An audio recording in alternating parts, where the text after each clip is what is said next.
Bonjour à tous, merci d'être avec nous pour cette conférence sur la cybersécurité et la femme, donc la place de la femme dans la cybersécurité. Merci d'avoir répondu présent.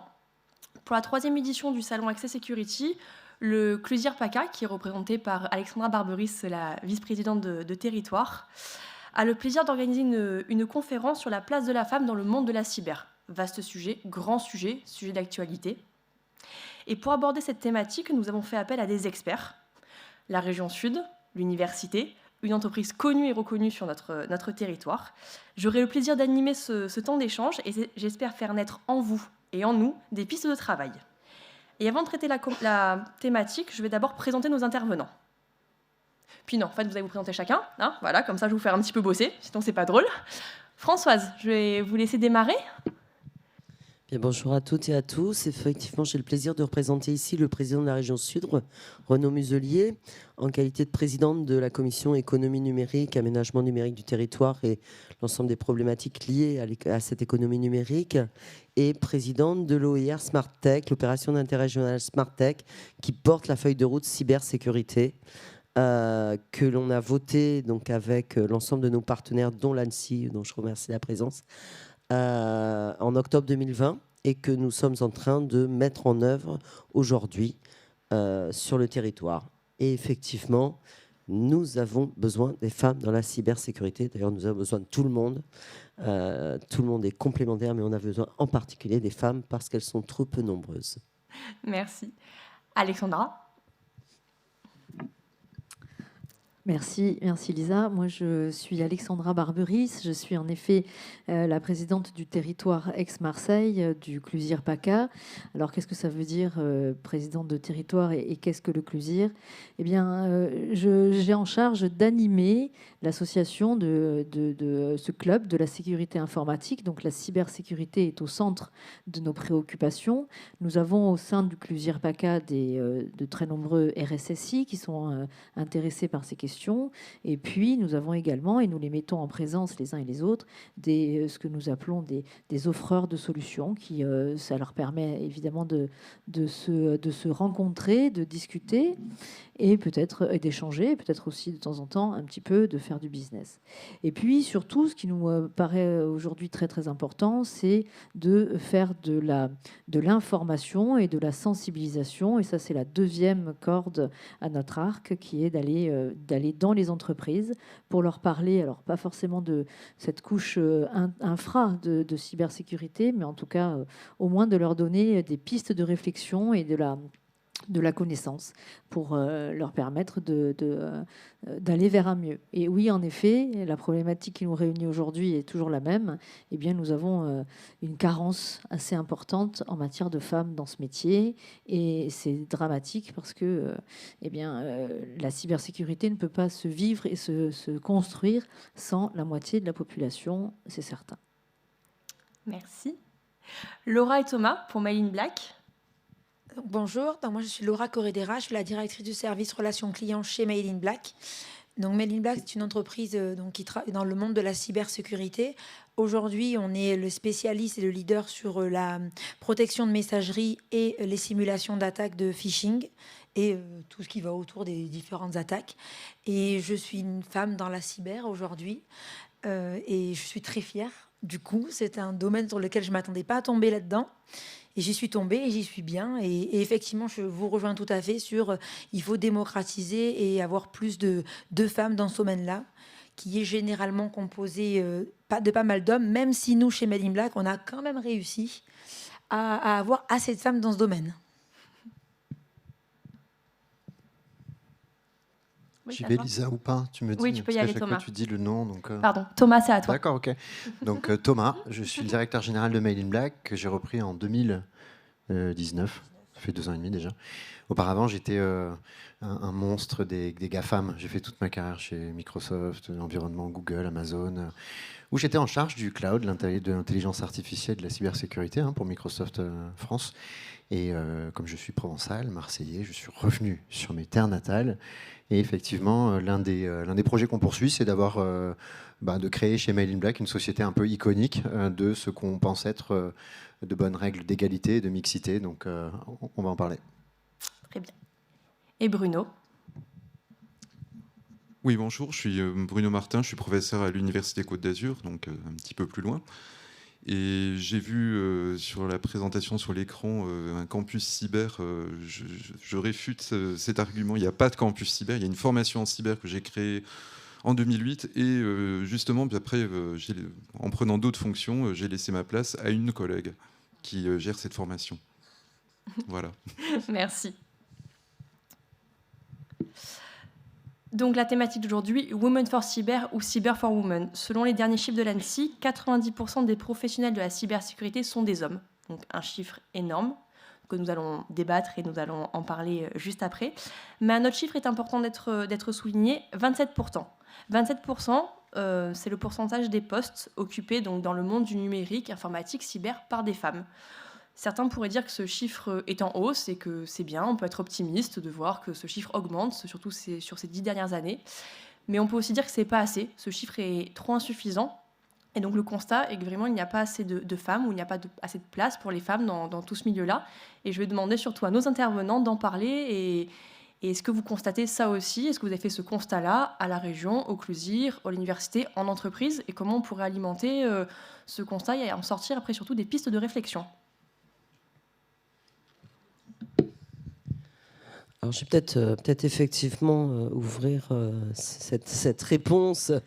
D'abord pour confirmer effectivement le chiffre de 10 à 11% des femmes dans la cyber, ce qui est très peu, très peu. Et effectivement, 27%, c'est d'abord tout juste un quart de la population, ce qui est quand même extrêmement faible dans le numérique. Avec, oui, des belles progressions, oui, on progresse petit à petit, on arrive à créer du réseau, on a effectivement soutenu à la région le fait de voter une feuille de route pour l'intelligence artificielle, essayer de développer les formations, on a voté une feuille de route pour la cyber, pour laquelle on essaye de développer les formations, et dans chacune de ces feuilles de route, on essaye de mettre l'accent sur des actions pour la mixité, pour la féminisation, pour soutenir un rattrapage de ce que sont ces chiffres, parce qu'effectivement, ça n'est qu'un rattrapage. Alors, c'est vrai, pourquoi aussi peu de femmes et qu'est-ce qu'on peut faire? Alors, nous, on a considéré à la région qu'il fallait, bon, d'une part, on a une table ronde qui est l'OIR Smart Tech, où on a autour de la table le CLUSIR, l'ANSSI, les universités, les pôles de compétitivité, pour partager ensemble ce plan d'action. Développer des formations à tous les niveaux, en essayant d'aller les promouvoir auprès des femmes, auprès des jeunes filles, que ce soit dans les collèges, dans les lycées, dans les réorientations professionnelles, dans les salons d'étudiants, dans l'ensemble des enceintes où on peut les promouvoir, et y compris dans la réinsertion professionnelle, qu'on appelle l'école de la seconde chance. Et puis discuter avec les universités, avec les écoles aussi de formation, pour voir comment on peut ouvrir plus de formations et demander à ce qu'on essaye de recruter un maximum de femmes. Et puis essayer de développer des rôles modèles, c'est-à-dire des femmes qui réussissent dans la tech.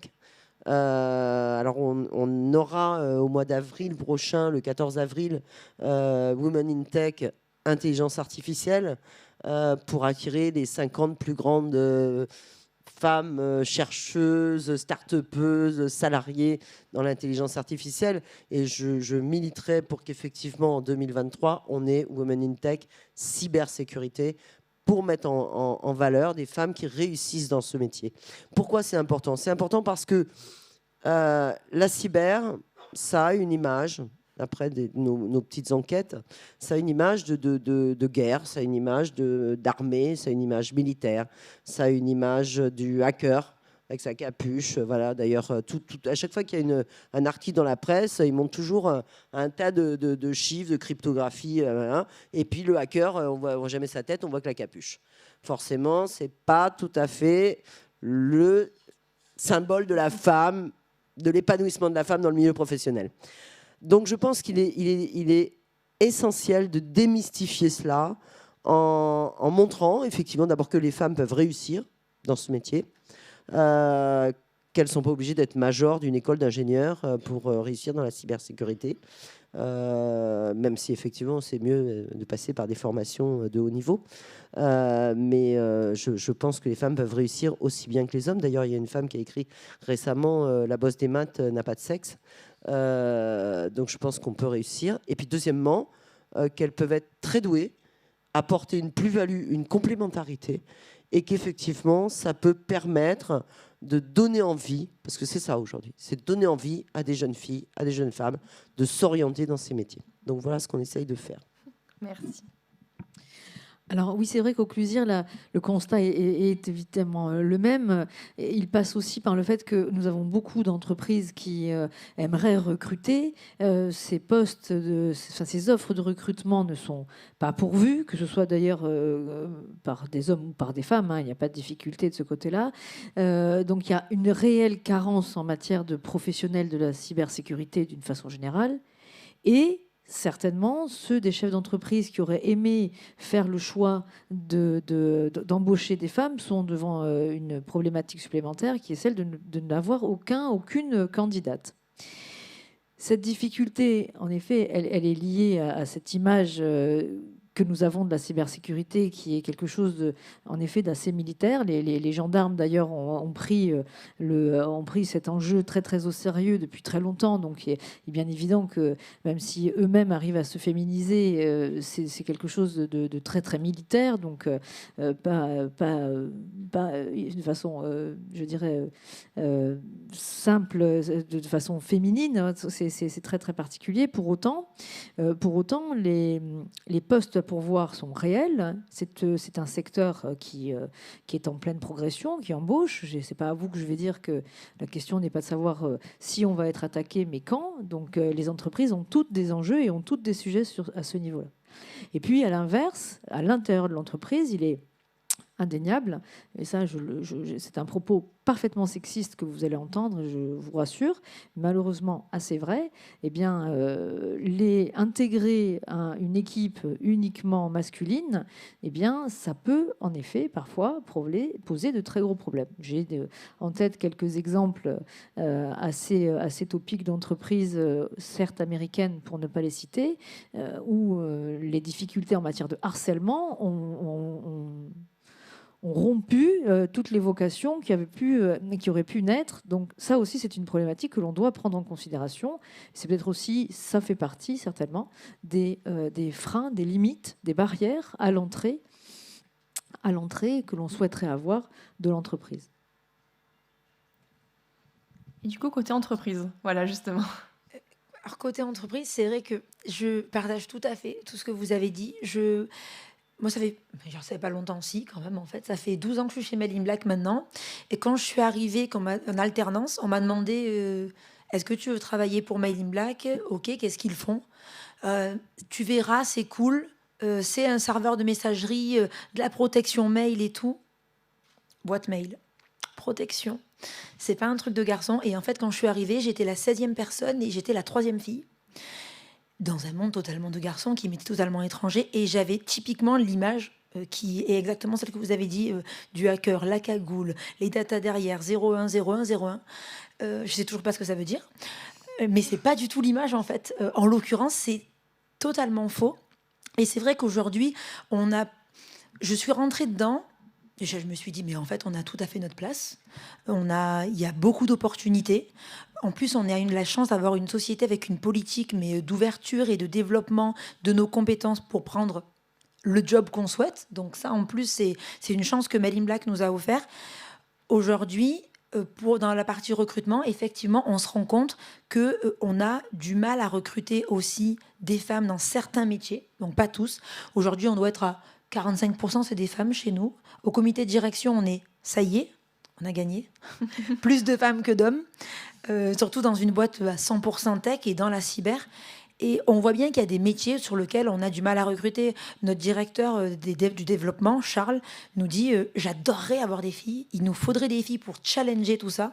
Et aujourd'hui, on est en manque de CV de filles. On doit avoir un CV sur 50 seulement. Et je pense qu'on est aujourd'hui très très mal sensibilisés, très jeunes. C'est pour rejoindre également ce que vous avez dit sur les formations. Je me souviens, moi au lycée ou moi dans mes études supérieures, je n'ai jamais entendu parler de cybersécurité et d'informatique en s'adressant à moi. Donc aujourd'hui, on essaye de lutter contre ça chez Made in Black. Donc on participe à plein de choses avec l'impulsion de Thomas qui nous a vraiment amené un projet en nous disant vous savez faire plein de choses, vous pouvez être des rôles modèles pour certaines jeunes filles et susciter des vocations. Donc on participe à Girl Tech Days, c'était la semaine dernière ou il y a 15 jours il me semble, où on discute avec des jeunes filles qui vont entre 8 et 15 ans, justement de nos métiers dans la cyber. Alors moi je suis dans la cyber, mais je suis directrice du service relations clients, donc je gère un peu des tech et des non-tech, des fonctionnels, mais avec un job très sécurité. Aujourd'hui, moi j'aimerais qu'elles se disent ah mais ça m'est pas fermé. C'est pas parce que je comprends pas que ça m'est fermé. Et c'est pour ça qu'on essaye de participer à ça et qu'on a mis en place différentes formules chez Made in Black. On a lancé il y a maintenant un petit peu plus d'un an en interne des réunions de filles où on discute ensemble avec des rôles modèles justement pour nous inspirer de jobs où on se dit déjà il y a une carrière qui est possible pour nous les femmes, parce que ça c'est un autre débat, mais la carrière des femmes est dans la cyber. Donc c'est vrai et on se régale tout à y participer et on fait intervenir de plus en plus de femmes inspirantes pour nous inspirer et pour qu'on puisse également s'inspirer entre nous. On a signé également la charte Bye Bye Sexisme sur lequel il ne devrait pas y avoir de débat en fait. On ne devrait pas signer cette charte-là. Mais aujourd'hui, on en est là. Et c'est vraiment un truc sur lequel nous, on aimerait vraiment se dire dans 10 ans, on y a participé. Et aujourd'hui, il n'y a plus de débat parce que c'est logique. Donc c'est vraiment quelque chose qui nous tient à cœur chez Made in Black. Et on essaye de mettre en place ces pratiques-là tous les jours chez nous. Genre, je vais essayer de peut-être rajouter pas mal de choses. Tu as tout dit déjà, je pense. Non, je pense que dans cette salle, je ne sais pas s'il y a des étudiantes. Est-ce qu'il y a des étudiantes ici qui... Non. Donc vous êtes plutôt des gens qui sont soit vous cherchez des jobs et vous vous positionnez sur des jobs, ou alors vous êtes chef d'entreprise ici. Une majorité de chefs d'entreprise ici. Oui. Donc je pense que l'intérêt de ce qu'on fait à mes yeux, et je le dis en toute humilité, c'est que créer un environnement égalitaire, ça n'a rien de féministe d'ailleurs, c'est simplement se dire voilà. Si quelqu'un est bon, on lui donne, on l'aide à se développer dans ses compétences, on l'aide à être à la juste hauteur de son potentiel. Ça crée des environnements qui prennent des décisions et qui analysent mieux. On voit vraiment que notre comité de direction a une manière de border les sujets avec des avis qui sont plus divers, et donc quelque part ça vous permet d'avoir un business qui est mieux analysé, qui fait moins d'erreurs et qui saisit plus d'opportunités. Ça, c'est quelque chose qu'on voit quand même dans les comportements. Après, je pense qu'il y a quelque chose de super important. On cherche tous des candidates et des candidats dans la tech. Il y a 500 000 emplois à pourvoir en France sur ce secteur-là. Je ne vous apprends rien, alors qu'on a un pays avec un taux de chômage encore significatif.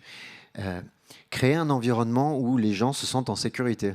On a signé une charte, c'est bien, mais ce qui importe pour nous surtout, c'est avoir une intolérance totale au sexisme. C'est très important en fait de pouvoir se balader dans un bureau en étant habillé comme on le souhaite, en étant sûr qu'on va se sentir en sécurité. Ça, c'est même pas la règle numéro 1, c'est la règle numéro 0. C'est vraiment créer ce genre d'environnement. Ça, je pense que ça compte. Après, il y a en France, j'ai été exposé à différentes expériences internationales. Je vois que l'Europe du Nord, les femmes sont plus confiantes. Les Américaines aussi sont plus confiantes. Les Françaises sont parfois ont un haut niveau d'éducation, mais elles sont un peu à leur place. On sent elles veulent rester, on leur dit d'être à leur place. Et quelque part, elles ont une timidité en public. Et d'ailleurs, ce qu'on est en train de faire aujourd'hui, c'est dans le cadre du plan de développement de Laura, qui prend la parole en public, et on le fait de plus en plus. On le fait sur BFM, on le fait dans différentes radios pour créer les rôles modèles dont vous parliez. Le fait de pouvoir trouver des occasions de créer la confiance, ça me paraît être une vraie chose à injecter dans l'ADN des entreprises, parce que si vous avez 50% de vos effectifs qui osent et 50% qui n'osent pas, vous avez un peu quelque part un résultat qui est moins impactant, je pense, que si c'est le cas inverse. Voilà. Donc, le sentiment de sécurité, c'est un impératif. Après, le développement, le plan de développement, finalement, on peut être curieuse que quand on se sent en sécurité. Donc, on peut s'épanouir, essayer de développer des compétences qu'avec ce prérequis-là. Et là, je pense qu'il y a un vrai sujet dans une France qui, justement, voilà, ça fait maintenant 2 ans et demi que je suis revenu en français dans ma région natale, qui est une France pleine de compétences, pleine d'énergie. On trouve des fonds, on trouve des talents. On n'est pas du tout... enfin, on a énormément de choses à faire devant nous. Et là, je pense qu'il y a une véritable énergie à déclencher. Voilà, si ça peut vous être utile. Et Bruno, sur la partie du coup formation master, parce que donc face à ce que vous avez dit, il y a aussi une question de sensibilisation auprès du coup des étudiantes. On va pour reprendre. Alors, je parlerai peut-être pas que des masters, parce qu'il vaut mieux commencer le plus tôt possible. C'est un petit peu ce que je constate. En commençant au niveau licence, on arrive à attirer des étudiantes. Je vais parler tout d'abord de l'informatique, parce que je suis informaticien, donc ça parlera surtout du côté technique. La cybersécurité, c'est pas que de la technique, il y a aussi toute une partie qui est moins technique, enfin, qui en tout cas ne relève pas de l'informatique. On voit qu'il y a un petit peu plus d'étudiantes en informatique à l'heure actuelle, peut-être parce que doucement, on fait une spécialisation progressive de plus en plus dans les universités, et qu'il y a des étudiantes qui s'étaient inscrites en mathématiques ou en mathématiques et informatique, et qui s'orientent doucement vers l'informatique. Parce que, pas forcément parce qu'elles sont dégoûtées des mathématiques, mais parce qu'au moins elles peuvent raconter ce qu'elles font aux gens. Alors je suis désolé, enfin, je tombe un petit peu dans les stéréotypes du genre, mais c'est malheureusement un constat. Enfin, j'ai eu une étudiante qui m'a dit ah oui, faire de la crypto, ça a changé ma vie parce que je peux raconter ce que je fais, plutôt que de dire ce qu'est les points FQ rationnels d'une courbe elliptique. Enfin, ça parle un petit peu plus aux gens. Et je pense que ça rassure une jeune femme de pouvoir exprimer ce qu'elle fait, mais vis-à-vis de son entourage. Et pour en revenir plutôt sur le côté cybersécurité, donc pour revenir à ce que tu disais, un jeune étudiant qui commence à faire de la crypto, à faire de la sécurité, oui, il se verra bien avec la capuche à se dire je vais devenir un grand hacker. Petit à petit, il se rend compte que ce sera peut-être pas si facile que ça, que vraisemblablement il ne le sera jamais, alors qu'une étudiante, elle se verra pas avec une capuche. Enfin, bon, celles que j'ai vues, la plupart du temps, elles se verront pas avec une capuche sur la tête, mais elles découvrent des métiers où elles se disent qu'elles peuvent apporter quelque chose.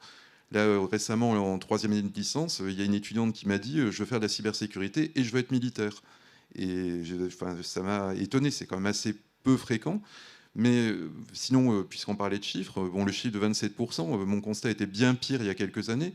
On a eu des promos entières en informatique où il n'y avait aucune étudiante. Donc petit à petit, on en a un petit peu plus. Donc maintenant, puisque j'enseigne surtout dans des formations de cybersécurité, là on atteint pratiquement un quart d'étudiantes dans les formations de cybersécurité. Donc ça veut bien dire qu'elles sont attirées par ce genre de métier. C'est quand même véritablement des gens qui ont cette vocation, qui suivent le master, et pas des gens qui viennent par hasard. Et c'est là un petit peu le constat que je fais sur une bonne quinzaine d'années d'enseignement d'informatique et de cybersécurité. Merci. C'est beau, vous retenez tous à chaque fois pour me regarder, c'est impressionnant.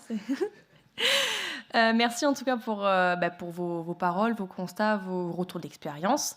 Et si on devait se dire que cette conférence, cette table ronde devait servir à avoir des pistes d'action qu'on pourrait mettre en place à la sortie, bien sûr Thomas, tu vas devoir parler pour nous raconter comment. Du coup, tu nous as fait un codir quasiment féminin, donc surtout, ça sera juste pour toi après.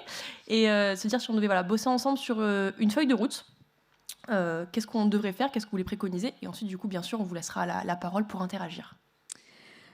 Le CLUSIR a initié cette table ronde parce que c'est l'occasion pour nous d'annoncer que ce sera justement notre feuille de route. Cette feuille de route, c'est vraiment de parler aux entreprises, de parler aux formations, aux universités, par l'intermédiaire de la région qui évidemment a beaucoup plus de public que nous évidemment, mais en tout cas d'unir nos forces avec les entreprises, avec tous ceux qui veulent venir. D'ailleurs, je fais un appel au public. de travailler avec vous, de travailler avec chacun des acteurs pour sensibiliser. Alors j'entendais tout à l'heure dans le public, on ira sensibiliser jusqu'à la 3e. Je ne sais pas si on aura la force humaine de le faire, mais enfin en tout cas, en effet, ce serait un objectif certes très ambitieux, mais peut-être que ce sera le nôtre. Et cette feuille de route-là, je pense que il faut initier et inviter les entreprises à signer une charte. Alors une charte bye sexisme, je la trouve très sympa, la vôtre. Une charte de la mixité, une charte de la parité, qui aura un niveau d'engagement, qui sera un acte d'engagement et qui va leur permettre de s'inscrire dans cet objectif-là, dans cette mouvance. Et puis forcément, on attend que les formations puissent nous donner des cerveaux, puisqu'on en a déjà tous posé un sur la table. Et avec ces cerveaux, et on les fera rencontrer les entreprises, et puis peut-être que ça va matcher finalement. Voilà. Et Thomas, du coup, comment tu as fait pour avoir un codir quasi féminin ? On ne s'est pas donné pour objectif d'avoir un codir féminin. Ça s'est fait, en fait, ça s'est fait assez naturellement, en fait. Ça s'est fait au talent. Voilà. C'était pas, on ne s'est pas dit, tiens... D'accord. Ça s'est plus déroulé en fait, par la progression des gens dans leur job et ceux qui étaient le plus qualifiés pour bien faire leur job. Voilà. Et là, on a une légère majorité maintenant féminine, puisque la patronne produit est une femme et a remplacé un homme. Voilà. Donc, mais il n'y a pas eu une intention autre que de dire, OK, si on lâchait le potentiel de tout le monde, tu vois, si on essayait de faire en sorte que chaque personne qui le souhaite, qui a le mérite, qui travaille pour, puisse ne pas avoir de barrière pour se développer. Voilà. Et aussi, quelque part, là, je parlais des médias tout à l'heure, la notion de rôle modèle, elle est très importante. On impose aux chaînes de télé, maintenant, quand on intervient, ou à la radio, d'être un minimum en binôme, ou que ce soit une femme, parce que ça ne sert à rien que j'aille sur un plateau... Laura aurait encore plus d'impact si elle était seule ici, en fait. Donc là, progressivement, il faut qu'elle le soit. Les femmes de Made in Black pour être dans un rôle où voilà, elles représentent pour d'autres ce que d'autres peuvent devenir. Donc, il n'y avait pas vraiment d'intention. Enfin, c'était pas une intention à proprement parler de féminisation. C'était juste une politique égalitaire qui consistait à dire si chacun peut accomplir son potentiel, qu'est-ce que ça donne. C'est plutôt comme ça que c'est déroulé, non ? C'est pas fixer un quota en se disant tiens, peut-être. Voilà.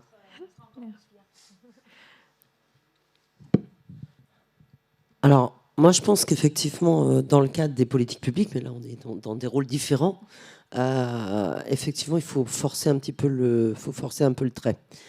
Parce que si on ne donne pas une impulsion, on risque de mettre des années, voire des fois de ne pas y arriver.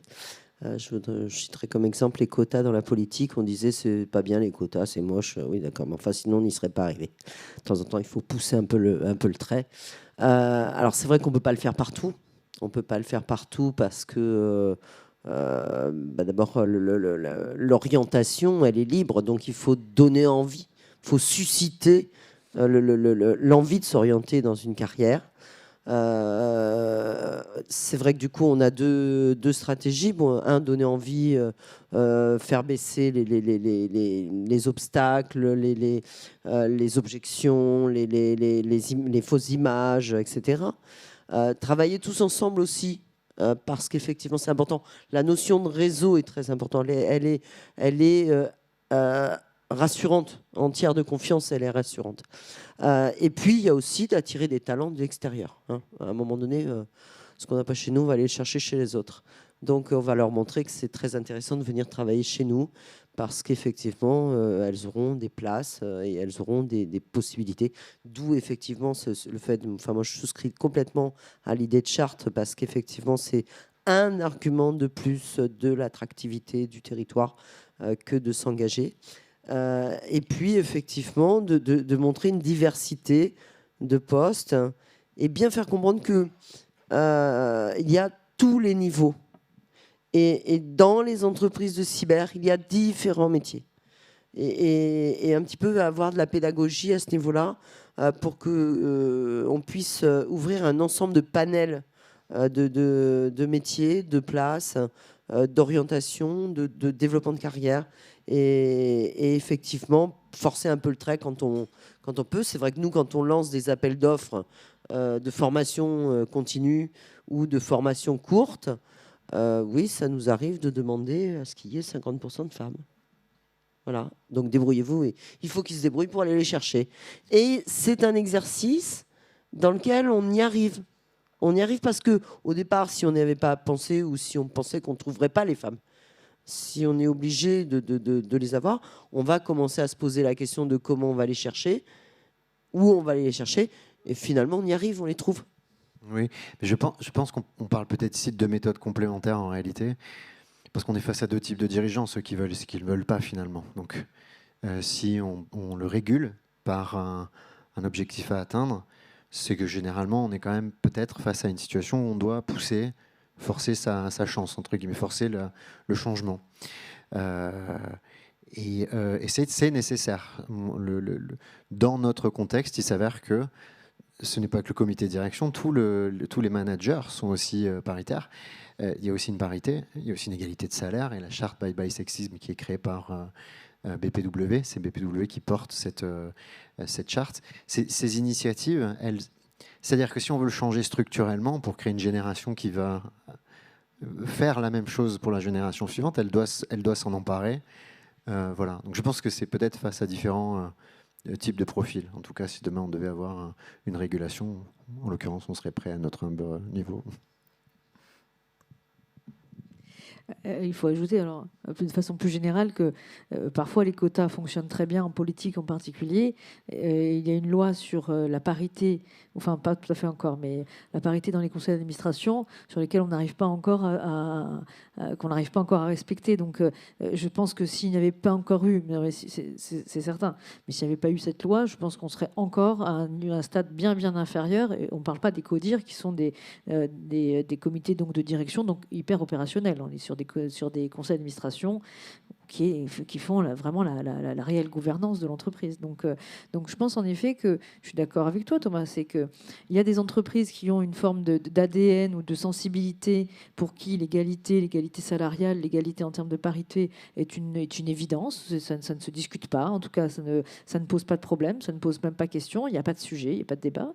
Et puis il y a forcément, comme tous, on a tous des biais cognitifs, et puis quand on va embaucher, on va pas forcément se poser la question de savoir pourquoi on a embauché un homme, pourquoi on n'aurait pas embauché une femme, et que de temps en temps l'obligation faite par le législateur sans aller jusqu'à la discrimination positive, dont je sais qu'elle ouvrira un autre débat qui nous prendrait beaucoup plus de temps, mais en tout cas un privilège de réflexion, quoi. Enfin, en tout cas, se rendre compte que ce biais cognitif existe, peut-être lutter, mais enfin au moins déjà en prendre conscience, et puis se dire, ok, mais finalement, est-ce que j'avais des profils qui auraient pu, oui, non, si oui, pourquoi je l'ai pas fait, tu vois, enfin et puis l'obligation faite par la loi, elle t'incite à réfléchir, tu sais, c'est un petit peu la piqûre de se dire, ok, bon, finalement, j'ai signé une charte ou je suis obligée par un texte.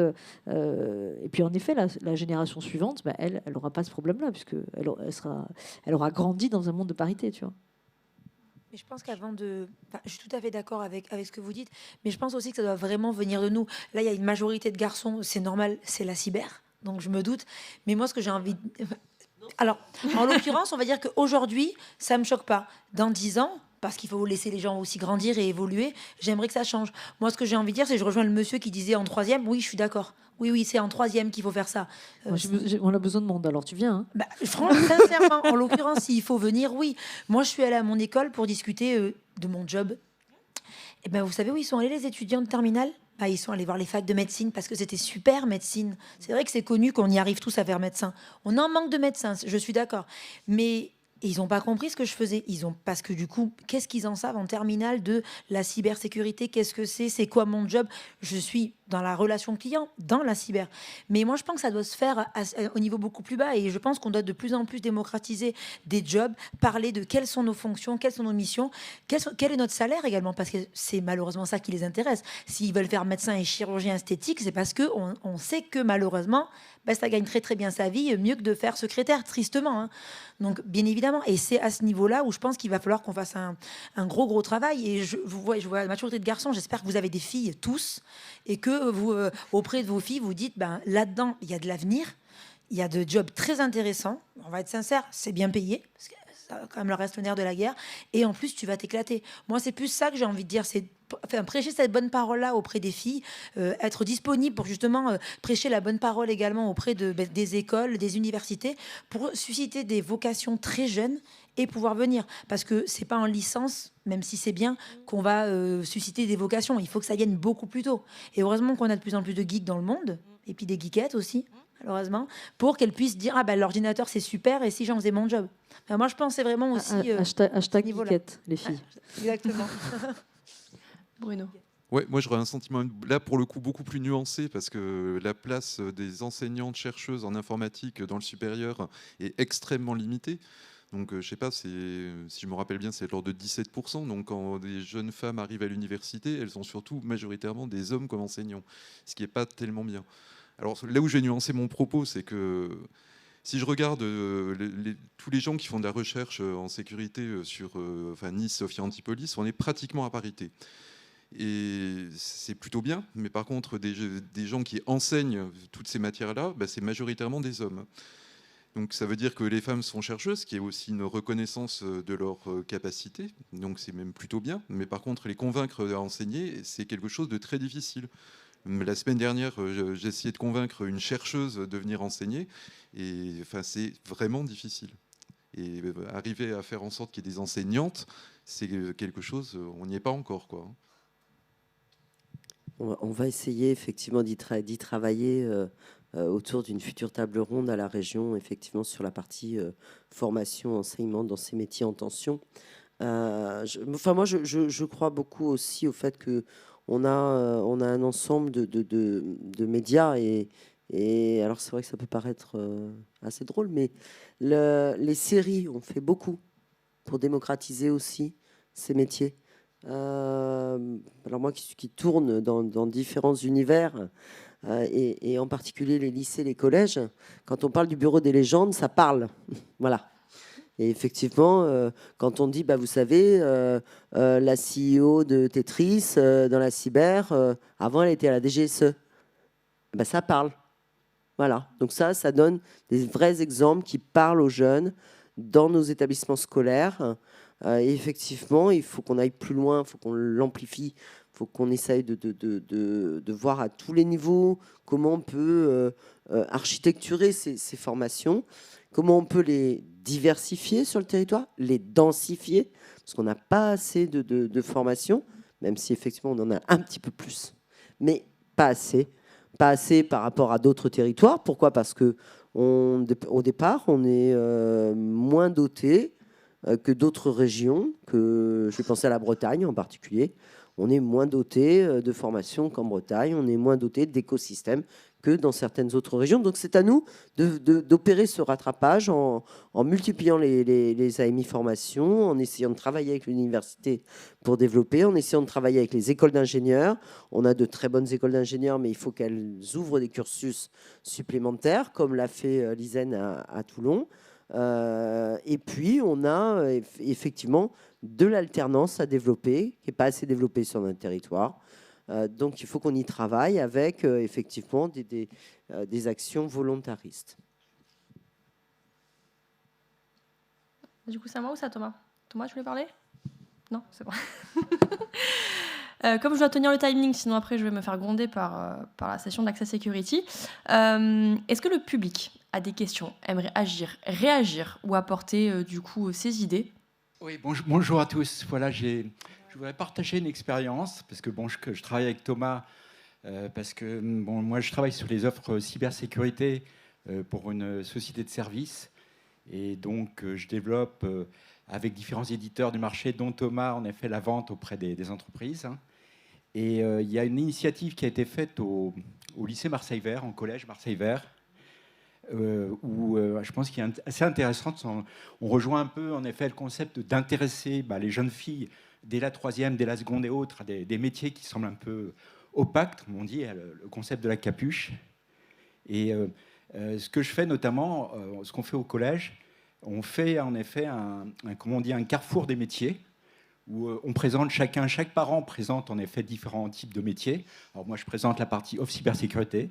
Alors c'est vrai qu'il y a le thème en effet des agents secrets, du MI5, on en parlait, voilà, qui intéresse. Et c'est vrai que c'est quelque chose qui pourrait peut-être être fait au niveau des lycées, parce qu'on le fait en troisième, mais malheureusement au niveau des lycées en seconde, première et terminale, il n'y a pas ce type d'opération. En plus, je dirais, c'est complètement gratuit parce que c'est les parents qui participent. Et c'est vrai que je le vois, moi, dans les ateliers que j'ai menés, j'ai à peu près 25% de jeunes filles qui viennent dans ces ateliers. Donc on retrouve un petit peu ce qu'on dit en termes de chiffres. Mais je pense que voilà, ça serait des pistes, en effet, des initiatives à faire pour, en effet, démocratiser la cybersécurité, l'intelligence artificielle, enfin l'informatique, auprès des jeunes filles et essayer, à travers des expériences de parents et de professionnels, de pouvoir, en effet, derrière, développer, comme on dit, des envies, l'envie d'avoir envie, comme on dit, et derrière, de pouvoir, en effet, avoir en effet un public plus féminin, parce que je pense qu'en effet, il y a une vraie volonté puis d'aller vers ce domaine. Donc, ça peut faire partie des initiatives au lycée, en effet, de se faire ce petit carrefour des métiers en seconde, en première terminale, parce qu'il y a souvent aussi des problèmes d'orientation, moi je le vois. Et pourquoi les gens ne vont pas assez vers des domaines informatiques? Parce qu'ils ne savent pas trop où aller. Et c'est vrai que le partage de parents qui sont dans ce domaine peut aider, en effet, les enfants, en effet, peut leur donner des pistes pour aller vers ces métiers, et notamment les jeunes filles. Voilà, je voulais partager cette expérience. Et alors, j'ajouterais à cette notion que l'on a aujourd'hui de la cybersécurité, c'est qu'il y a tout un pan de l'économie qui est autour de la création de l'algorithme. Alors là, on est vraiment dans l'ingénierie qui, forcément, lorsqu'on rédige des algorithmes, on les rédige avec nos biais. Et concevoir des programmes qui sont uniquement rédigés par des hommes aura forcément la conséquence de n'être pas en corrélation avec la population féminine. Et je vous rejoins parfaitement qui est de faire connaître les métiers du numérique, de la cybersécurité, de l'ingénierie informatique, pour que l'on puisse à tout le moins avoir plus tard, demain, des outils et des algorithmes. Alors je ne vous parle pas de la législation sur les algorithmes qui va entrer en vigueur dans pas très longtemps, mais des algorithmes qui pensent à nous tous, je dirais, et non pas simplement à la partie genrée masculine. Thierry, je voulais rebondir sur ton point. Il y a 5-6 ans maintenant, j'ai créé, quand j'étais chez Microsoft France, l'école de l'IA avec Simplon, dont la marraine était une amie, Aurélie Jean, qui est une chercheuse en data science, que j'ai rencontrée il y a plusieurs années, qui maintenant est devenue un peu plus exposée à travers Le Point notamment, parce qu'elle démocratise le propos sur l'algorithmie, sur l'IA. Elle fait ses études en partie à Paris et à Boston, au MIT. Il y a beaucoup plus impactant, je trouve, aujourd'hui, en rediscutant avec elle, que ça, c'est ce que tu dis. C'est pas que la cyber, c'est la tech en général, c'est la tech. Et encore plus que... Il y a cette idée, effectivement, de dire, OK, voilà les avenirs possibles que tu as, beaucoup plus impactants qu'une école de l'IA. Je m'en rends compte aujourd'hui avec le recul. C'est-à-dire ne faire que... finalement, faire le job d'un CPE, si je suis caricatural, mais beaucoup mieux. Voilà. Et permettre peut-être à des élèves de collège, je ne sais pas, de faire 1 mois de stage, mais d'aller voir vraiment qu'est-ce que c'est un métier de UX, UI designer. Tu vois, tu vas discuter avec une collégienne qui dit « je suis passionné d'histoire et de dessin ». Bon, c'est quand même un job dans la tech qui s'appelle le UX design, c'est-à-dire créer des séquences d'histoire, aimer dessiner, designer. Inconnu, ce métier. Inconnu. Enfin, je veux dire, au collège. Pourtant, c'est un métier qui est en très forte demande dans le développement. Et donc ça, je crois très fort à cette idée que tu dis, qui est de dire au moins avoir un point d'éclairage sur les possibles. Parce que je pense qu'une minorité, à part ceux qui sont enfants de parents éduqués qui s'intéressent au sujet, je pense que la majorité ne savent pas. Girls Tech Day, ça contribue, mais Girls Tech Day, c'est une fois par an. On devrait accroître le rythme on a eu 150, 200 personnes à la plateforme la semaine dernière. Donc ça, il y a un deuxième sujet qui me frappe beaucoup, au-delà d'expliquer voilà, les potentiels dans la tech, très bien. Il y a des jobs, tu vas t'éclater, il y a de l'argent. C'est le niveau de confiance en soi. Voilà. Ça, c'est frappant, je trouve. C'est-à-dire le niveau de confiance en soi, scolaire, en général, pas nécessairement lié à la tech. En France, mon observation, c'est que le système éducatif a peut-être des correctifs à apporter dans la prise de parole en public, par exemple. Rien ne fout plus la trouille à une femme dans une entreprise que de prendre la parole en public. Or, prendre la parole, c'est justement se positionner en société. C'est prendre des jobs de management. C'est s'affirmer, exister Et ça, ces deux sujets-là, donc connaître les possibles et vraiment se positionner. Et il y a plein de manières de prendre confiance en soi. Mais celui-là, c'est un vecteur sur lesquels, voilà, hein, très concrètement, je pense que l'éducation des enfants, ça peut se jouer en dehors de l'école, mais d'apprendre à présenter, à communiquer, à parler en public, à ce genre de choses.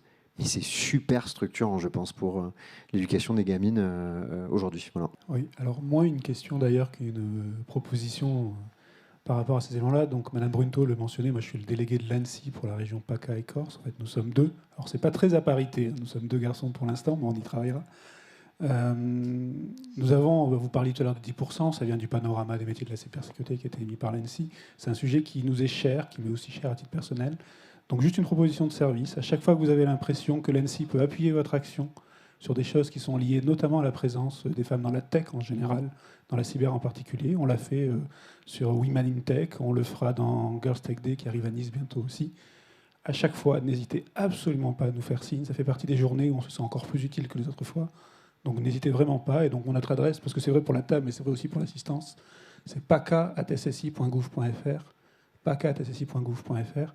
Et dans la mesure de nos moyens, on le fera systématiquement à vos côtés parce qu'on pense que c'est une des causes indispensables à défendre pour qu'on arrive à faire de la cyber au bon niveau. Merci beaucoup. Alors, en effet, l'ANSSI a toujours répondu positivement à toutes nos sollicitations. On les remercie.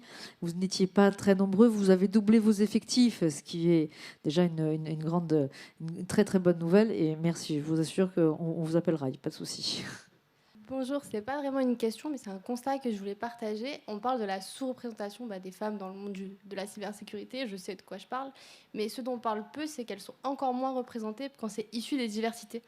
Et donc il faut aussi s'intéresser aux associations qui font du reskilling ou de l'upskilling des femmes des quartiers populaires pour les intégrer dans le milieu de la tech et donc de la cyber, puisque pour elles, c'est des vrais tremplins pour avoir des métiers qui sont qualifiés avec des opportunités.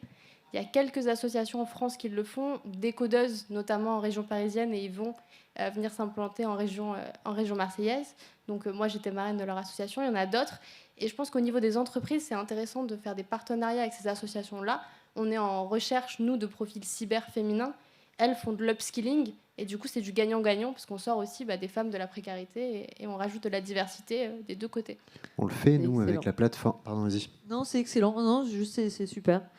C'est une excellente nouvelle et si les décodeuses viennent, on les accueillera bien volontiers et on fera en effet tous les partenariats qui conviennent pour leur permettre d'avoir de la visibilité sur le territoire. Et moi, ça m'intéresse très directement ton propos. On travaille avec la plateforme aujourd'hui qui est, on va dire, l'école 42 marseillaise, pour faire simple, dirigée par Cyril Zimmerman, qui est vraiment une super initiative. Je suis preneur de plus d'informations sur ce que tu dis, parce que là, ce sont des décrocheurs scolaires en majorité, et les décrocheuses sont très peu nombreuses à la plateforme, évidemment. Ouais. Merci. Non, du coup, voilà, impeccable. Merci à Lisa. tous. Merci en tout cas à vous tous d'avoir posé vos cerveaux sur la table, en tout cas pour pouvoir parler de ce sujet-là. On pourrait y passer des heures, mais du coup le timing nous a à peu près compté. On va se fixer un défi pour la prochaine édition d'Access Security. Ce qui serait bien, c'est que du coup, les gens dans le public, vous qui êtes chef d'entreprise ou qui êtes dans les entreprises, preniez le défi de vous renseigner sur la charte Bye Bye Sex Teams ou la charte Performance Mixité pour qu'on puisse lutter et œuvrer ensemble contre le manque de parité et de mixité au sein des entreprises. Et mesdames présentes ici, je vous en prie, prenez place à bord pour la suite. Promis. Merci beaucoup. Merci beaucoup.